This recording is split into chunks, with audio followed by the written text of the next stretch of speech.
Thank you, Mr. Chairman.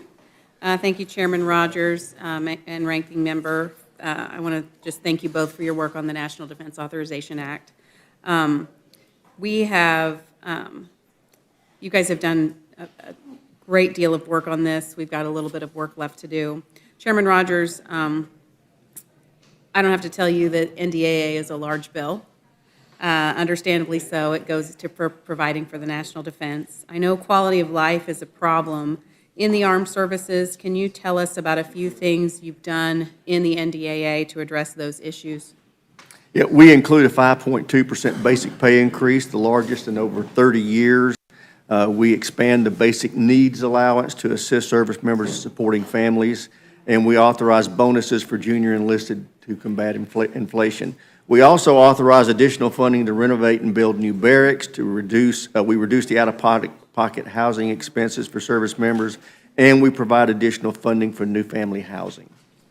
Following up on that, if our service members are worried about child care, then our readiness suffers. Have you taken any initiatives in the NDAA to address child care problems for our service members? Yeah, that is a real problem, and we included $113 million in here for new construction of child care centers. We expand in-home child care to focus on rural areas, and we authorize new school fundings for military children. Thank you. I know, when I was in the workforce and had young children, I had to choose between staying in the workforce and working to pay for child care or being at home with the kids. And fortunately, my husband was in a financial circumstance that we could do that.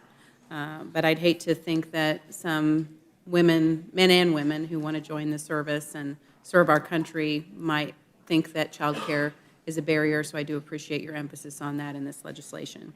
I'm sure you would agree that while the NDAA is certainly responsible for providing our troops with the latest weapons and best equipment to complete their missions, the primary function of this bill is not to support any one weapon system, but serving the brave men and women who wield those weapons in defense of all of us. Would you agree with that? Absolutely.